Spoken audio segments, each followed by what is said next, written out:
Okay, good evening. Tonight we have our first person who's actually called in and wanted to be a guest. Her name is Stacy Thomas from San Bernardino, California. And thank you, Stacy, for joining us. And she has seriously an unbelievable story that we would like to share.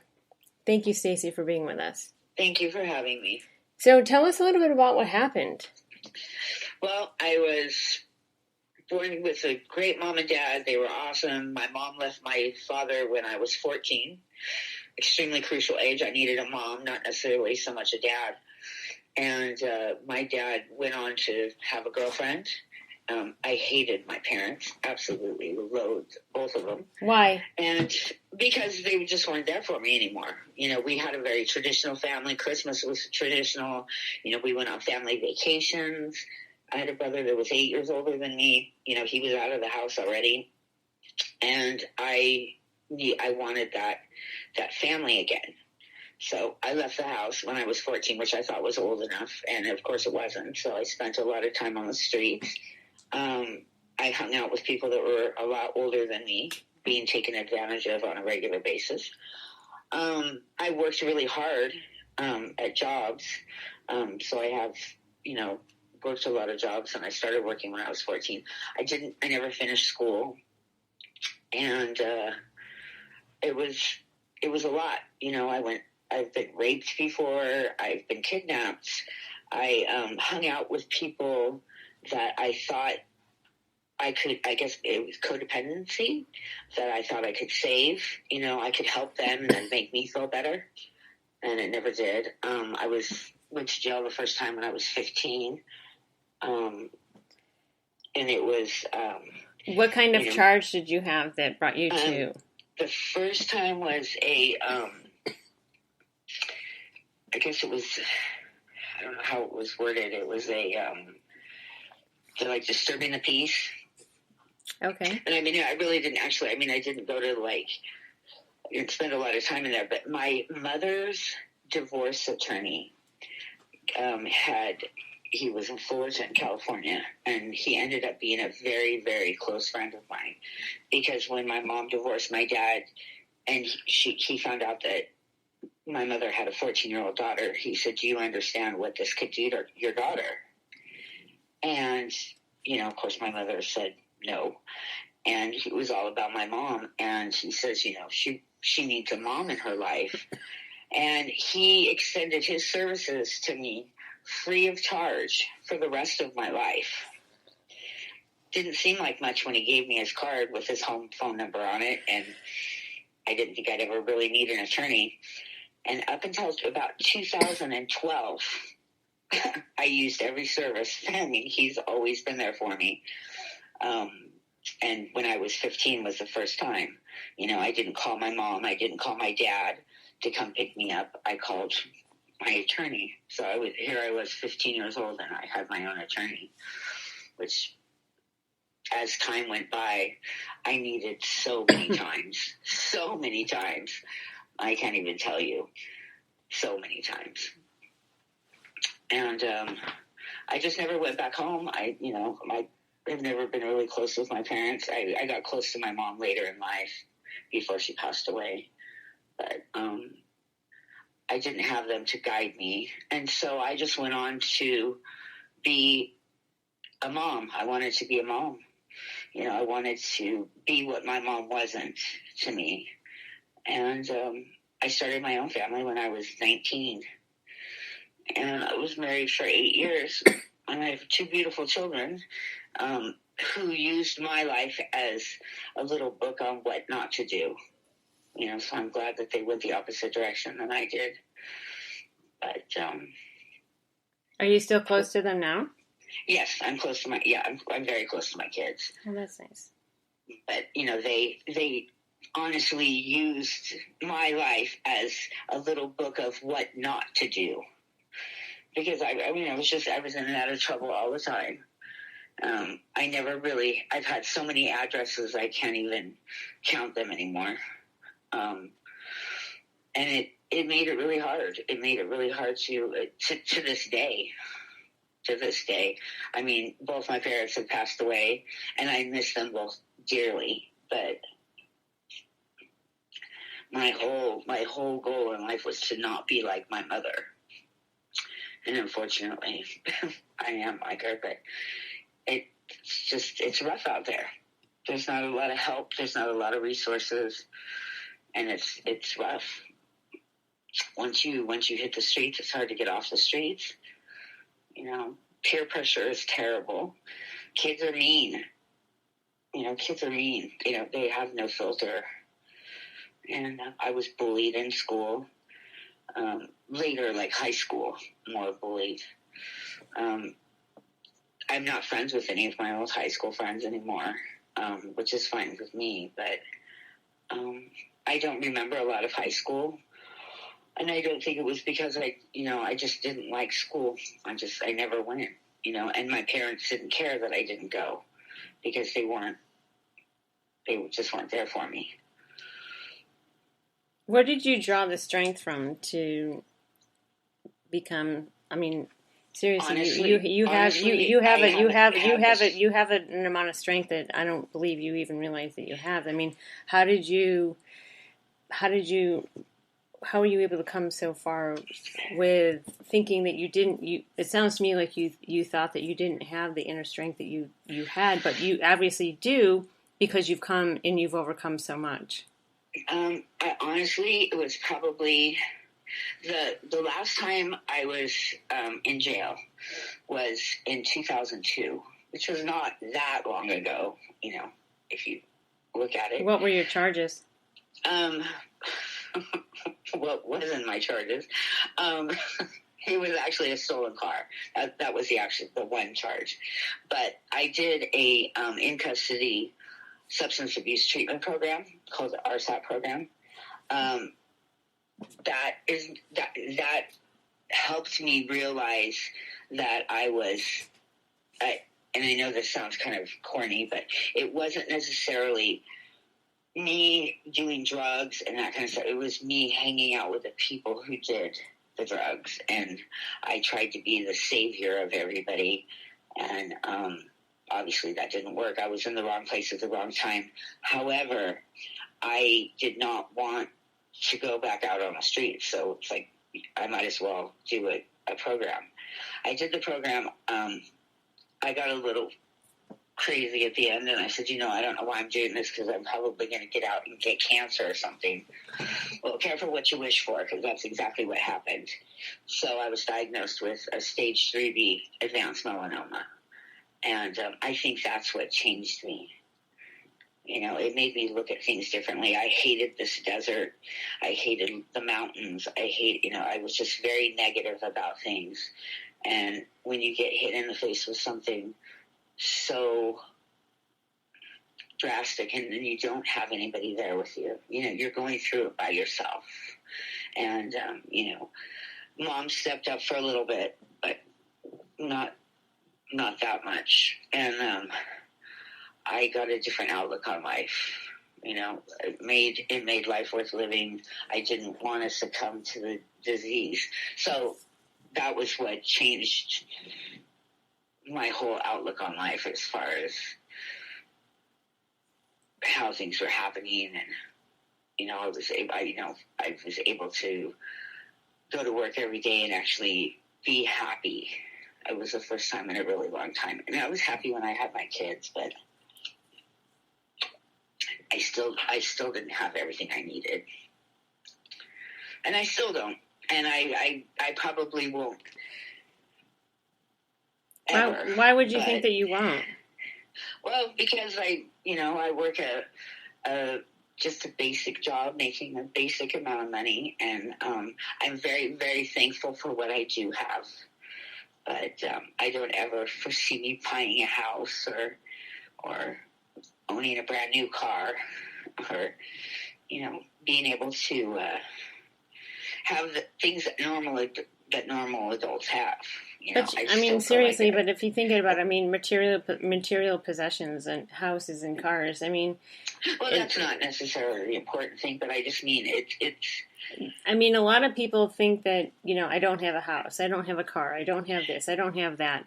But quite honestly, I mean, I didn't grow up with a lot, but I always felt like, you know, we were the richest kids in the world, even though we really didn't have actually not much at all.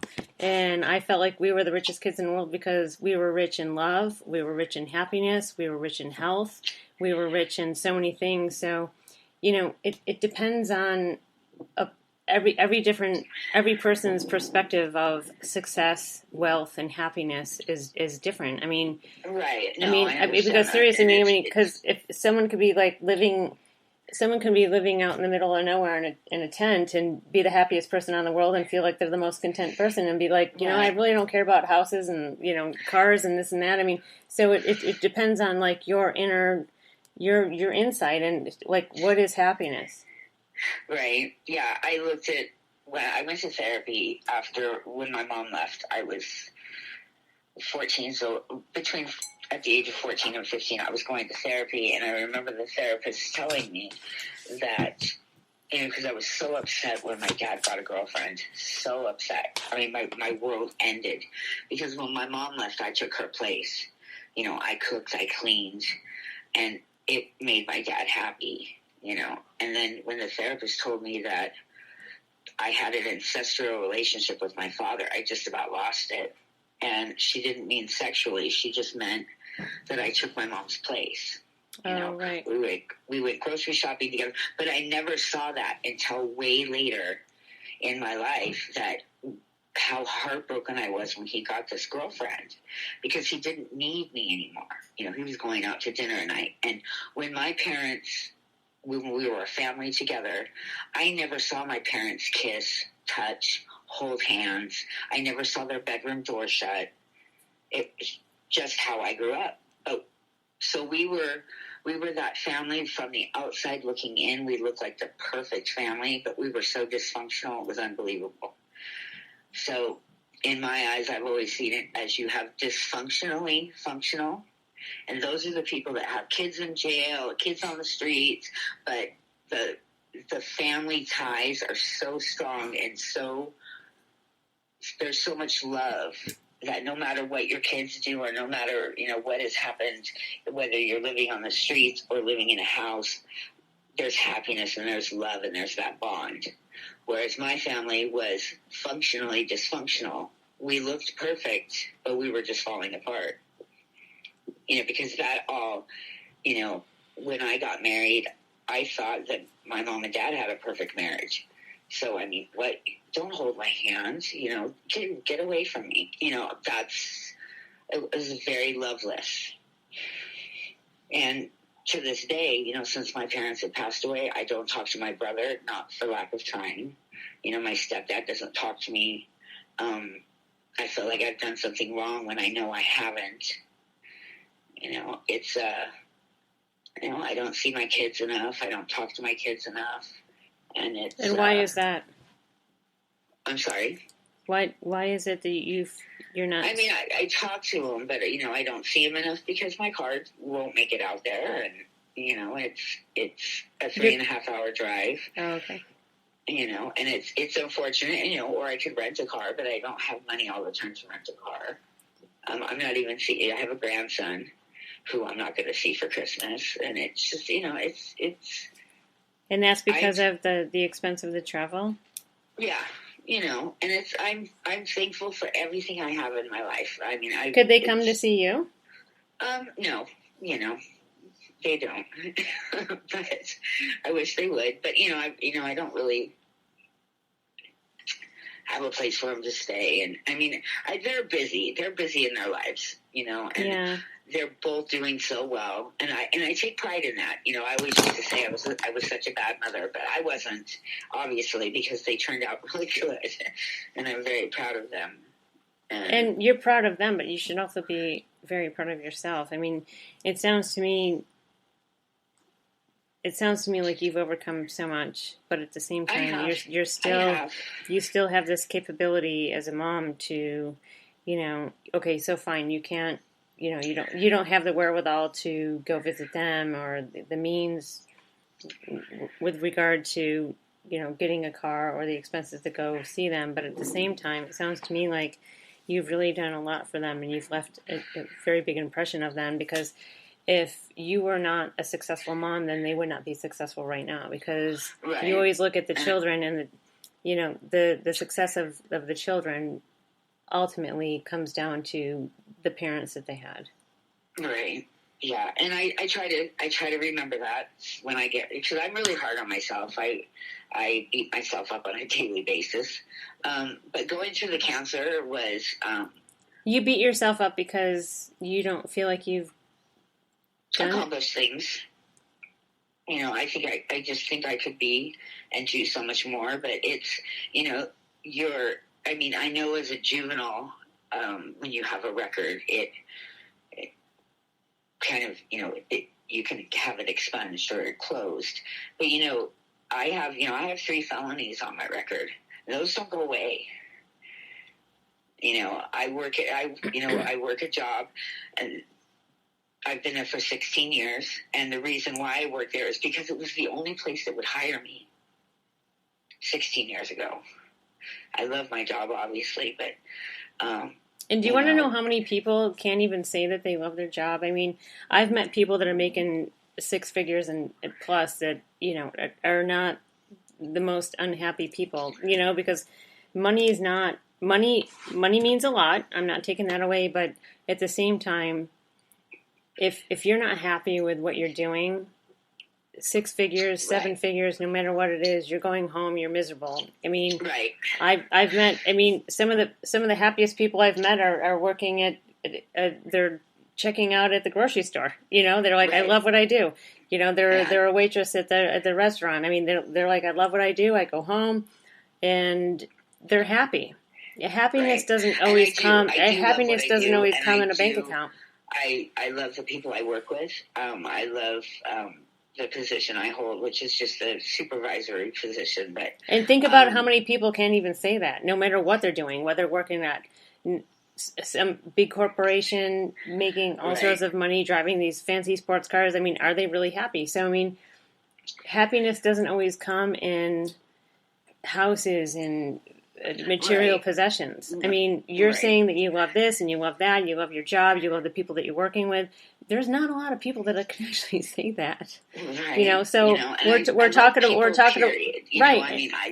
about rich, poor, and this and that. You really need to think about what you really have. Don't take for granted what you have. You seriously have. If you want to, I was thinking about this the other day. Like, think about. Instead of like dollars, think about, I have this, I have that, I have happiness, I have love, I have support, I have a roof over my head, I have this, I have that. So, if you really think about it, you're a millionaire in happiness. Where a lot of people, there's a lot that you should not be taking for granted. And the thing is that you don't want to compare yourself to anyone else, because you're you, I'm me. Right. So-and-so's, whoever's whoever. You've overcome so much. You've raised children. You've overcome the justice system. You have a roof over your head. You're a great person. It sounds to me like you have a lot of people that love you. You've been diagnosed with cancer, and you're being treated. There's so many things that you have to be thankful and grateful for that a lot of people would be like, even if they're making millions of dollars a year, who cares? You're very rich. Giving up, I think, is one of the, I'm too stubborn to give in, and I'm too whatever to give up. I refuse. There's a reason why I'm here. I'm not really sure what it is, but I'm here. I'm happy being. You're here because you have your children that love you. You're here because you have all of these amazing coworkers that love you. You're here because of you. You have wherever it is that you're living. I mean, you have a roof over your head. I mean, you have a lot of people. Sometimes it takes another person to be like, hey, you have this, that, and that. You should be grateful for all these wonderful things. And then it's like, oh, yeah, really? Yeah. I guess I'm not so bad after all. When you have someone tell you that you have so much to be grateful for, and you're like, oh, yeah, and then you see other people that are struggling. And exactly. It makes you think twice, and I do that, I think, well, God, Stacey, you really don't have it that bad, I mean, we all have our day. Seriously, I mean, I have them. Some of my closest friends have them. My family. God, we all have these days where we feel like the ship is sinking, but it's really not. It's really not sinking. We might just be missing an oar, and we just gotta get that oar fixed, and then we just keep paddling along. Exactly, and life hands you something daily. Like if I always say, if I don't learn something new every day, then it hasn't been a good day. And I do. I make it a point to try to learn something new every day. And I'm sure whatever it is that you learn, you share with your coworkers, your family. Exactly, and I like when my coworkers, because I work with people that are 25 years younger than me, and I'm sure they look up to you. When they come to me and ask me for advice, or they call me, they'll call me mama or whatever, and it's... Okay, hold on. So you have people that call you mama. Okay, so what does that tell you right there? You have people that call you mama, which means that they're putting you in such a high bracket of respect and honor and gratitude.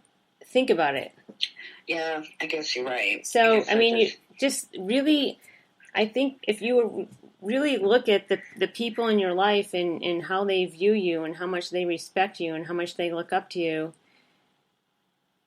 sometimes, it takes that other person to really help you see what you have. Exactly.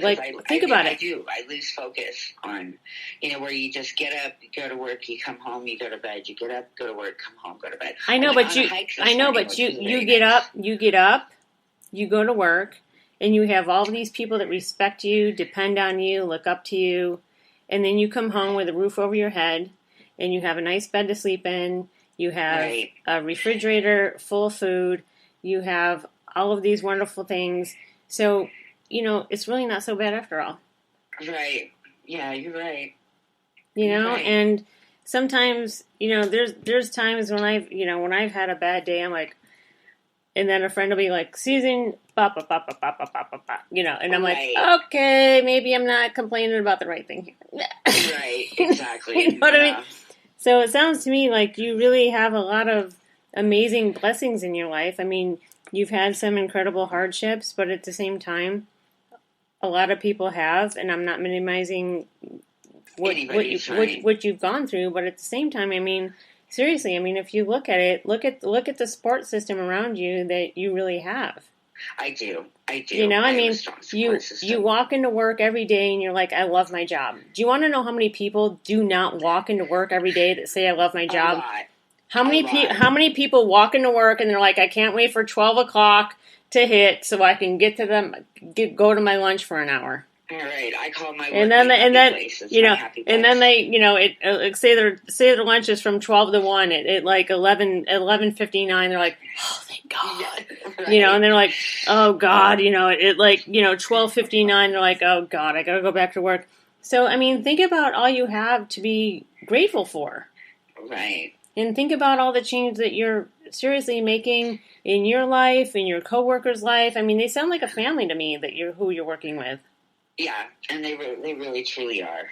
They really truly are. And I look forward to seeing and teaching them and Stacey, seriously, that's like priceless. Like you cannot even put a dollar amount on it. Whether you're making $5 an hour or $5,000 an hour. There's not many people that go to work and say, I love my job. I love who I'm working with. And I make okay money. I make okay money. But and that's fine. You got a roof over your head. You have a car that starts. You have people that love you. There's food in the refrigerator. I have people that are around me that have, brand new cars and they're in the shop. My car's an old car and that baby runs so good. Whatever, it starts. It gets you to where you need to go in the morning. I mean... It does. It certainly does, and I haven't had any problems with it, knock on wood, but, it's I don't need a lot, and I guess sometimes I get out of context with things, I feel humdrum, and I focus on how things could have been, and, if I would have got the trust when my mom passed away, or, but I guess that's just me being selfish. But it wasn't meant to be, and, there's certain things in life where, coulda, shoulda, woulda, Right. if I done this, then that, if I done this and that, if I, if I had paid this off and this, and, but it sounds to me like you seriously have so much to be thankful and grateful for. I mean, there's a lot of people that I know that have big jobs, big titles, big money, and you know what? At the end of the day, they're really not happy because they're missing that component of everything that you're talking about with the support and the love. And I mean, you walk into work every day going, "Hey, I love my job." There's not many people that say that. They walk in and they're like, "Oh God, here I am." Here again. Yeah. I mean, seriously, you really have to think about truly you're inspiring. I mean, you have to think about the impact that you have on your coworkers. Right. When you walk in that door, they're like, "Hey, Stacy's here. We're happy to see her." And you guys do your thing for how many hours that you work together, and they're like, "Hey, okay, good night," and then they look forward to seeing you again the next day. That's we do the whole "I love you" thing at the end of the day. And how many people do you know that actually do that? I don't. Not a lot. Yeah, not a lot. So we're talking about money and cars and houses and all this other stuff. Seriously, I mean, that's priceless. It's worth. I mean, you're like a millionaire in a lot of different ways that other people don't have. Right, and I do forget sometimes that it's not what you have. It's who you have in your life, and I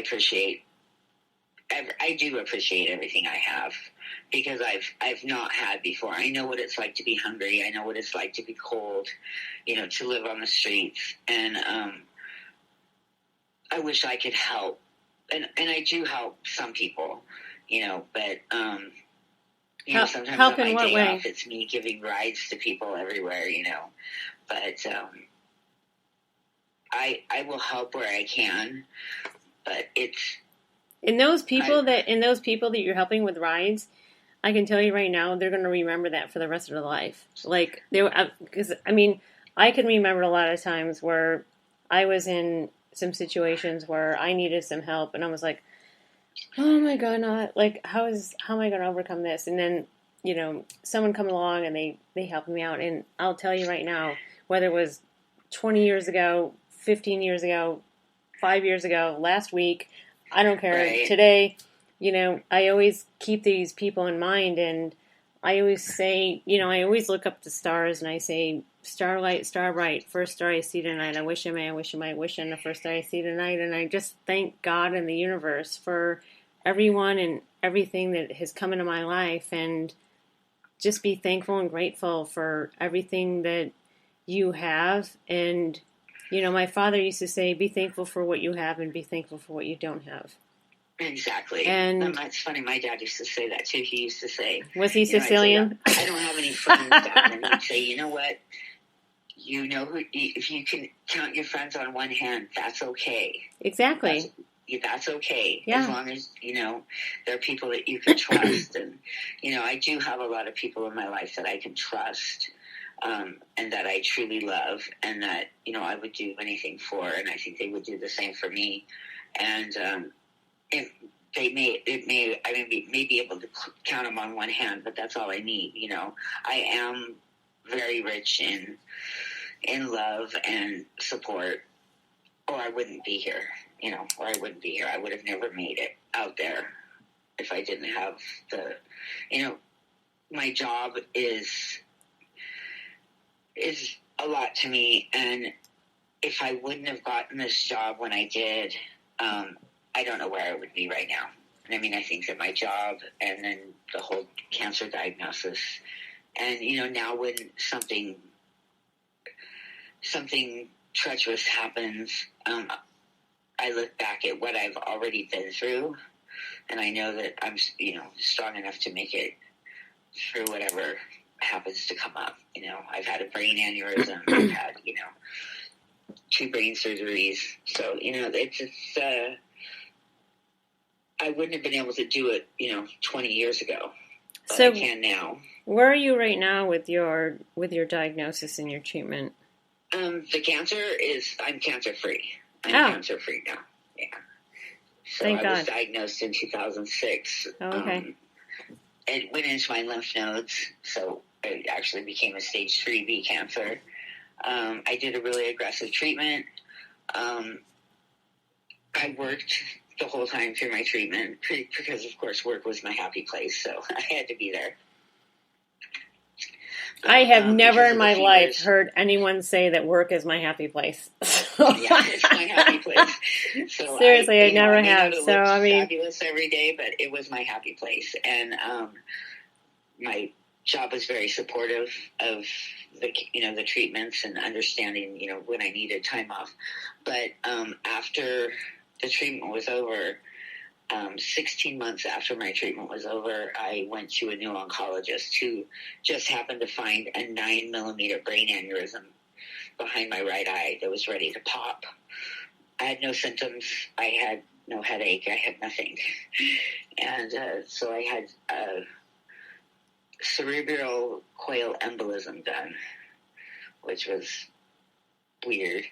But I have to have that checked once a year because I have 12-inch platinum coils in my brain. And I have to have an angiogram to have that checked once a year. But other than that, I'm healthy. I got a few scars, but that's about it. Well, that's great news. I mean, seriously, I mean, you've overcome so much. It sounds like to me like you're surrounded by so much love and support. And, this whole podcast is about talking to people who have had challenges and how they've overcome them. And it sounds to me like you genuinely have overcome so much. I mean, you've raised beautiful children. I have, and if I can help somebody get through something, with my experiences, that's great. I would always be there for somebody for advice, but I think that a person has to want to help themselves. 100%. Seriously, I mean, so what we're going to be doing moving forward is I have an 800 number that I have here, 1-888-JJI-0010, and I would like for people to be able to call in and, talk about their different experiences and have someone who can be supportive and perhaps someone like yourself, you know what I'm saying? Right. That would be amazing. And there's so much that we're going to be doing with Juvenile Justice Impact. It's not just about, it's about how we're impacting healthy minds, healthy bodies, healthy spirits, how we're impacting the youth, the disadvantaged youth, the at-risk youth, the disadvantaged families that come along with that. I mean, some of our previous guests have expressed some of the most incredible experiences they've had and how they've overcome them, and right. Everyone wants to come on board and to be supportive. So I think what we'll do is, offline we can talk further about how you can be supportive with perhaps someone who's had some of your similar experiences, because seriously, I mean, you seriously are like a superhero in how many ways, because I mean, think about it, because life is always about giving back, right? And I mean, even the guest that we had last night, I mean, she was just telling us about some of the most unfathomable experiences that she had, but at the same time, she's like, I experienced this X, Y, and Z, and so what I'm going to be doing, she was talking about what she experienced and her traumatic experiences, but then she was talking also at the same time about how she's helping so many people in the same areas in which she felt like she's helping other people. Right, that's amazing. Yeah, that is. I would love to do something like that, to be able to give back. I mean, there are so many disadvantages. I see families and kids, and I don't know, things are so different now. We used to play outside when we were young. Now kids don't play outside. It's. Are you kidding me? We used to build forts. We used to build go-karts. Right. We used to take wood from random garages in the neighborhood and build go-karts. Right. We used to build forts and play jailbreak. Yeah, we used to do so much outside. We played. I think the only time we watched TV seriously was when it was like torrential, like snowstorm, or raining or something. Yeah, and we knew when the street lights came on, it was time to go home for dinner. We didn't have to be told to be home for dinner. We just were. Yeah, and we were just busy. We were just busy, and now seeing the kids that they sit in front of the TV and they play the video games it's terrible. We used to have. The most electronics we had was Atari.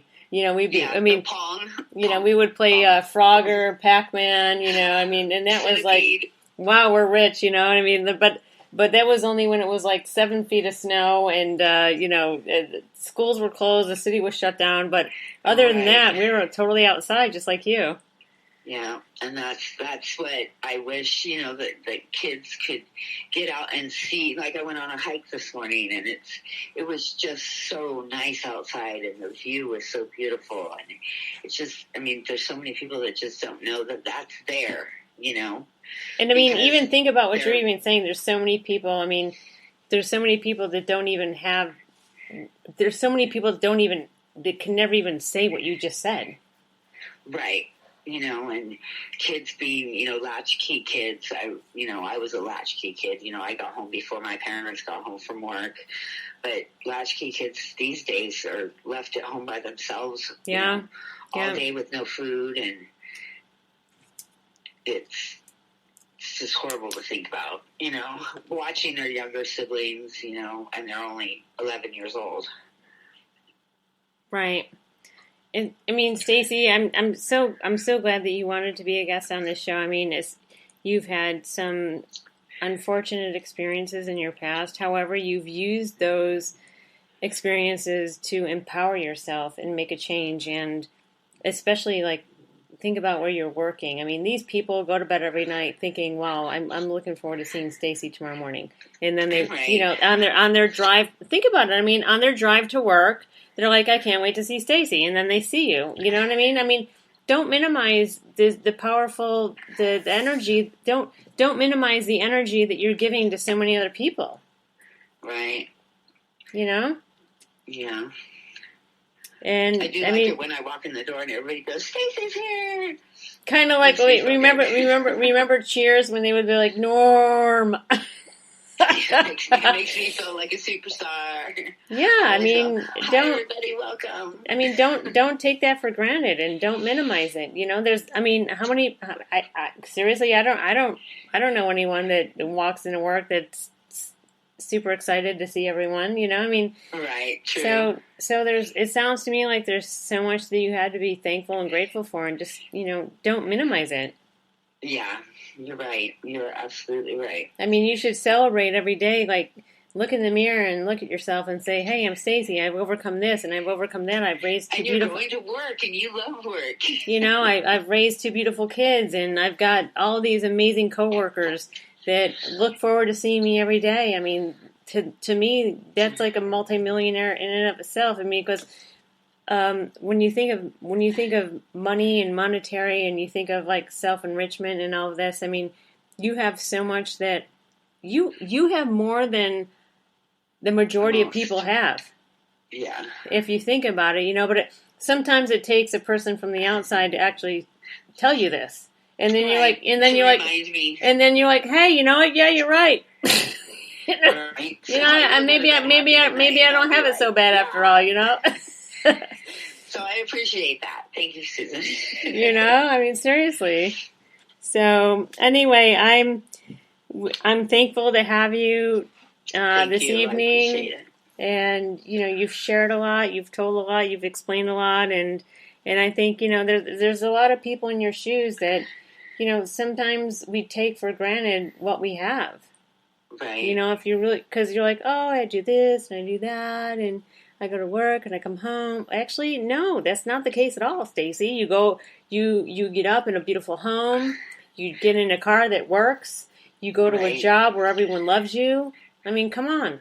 There's not a lot of people that can say that, and you've overcome so much. And you were in a juvenile justice system that failed you. You were in a juvenile justice system that failed you, and you were able to overcome it. And here you are, and I can connect you with some people that you can help in the future with some of the guests that we're going to be having coming on, or nice. Maybe we can have you talk to some students or other people that have had similar conflicts or struggles. Right, that would be great. Yeah, I would like that. You're a beautiful person, and you're an amazing person, and we love you, and a lot of people love you, and I appreciate your presence and taking the time to come onto this. So we'll look forward to speaking with you soon. And I just want to let everyone know that you can always email us at juvenilejusticeimpact@gmail.com, and you can go to www.impactjji.com. You can always call us at 888-JJI-0010. And if you want to hear from Stacy further, I know I do. If you want to hear from Stacy further, she can always be a guest coming up. You're always invited. Don't be shy, and we love having you. And thank you so much. Thank you for having me. Thank you, Stacy. All right, bye-bye. Thank you.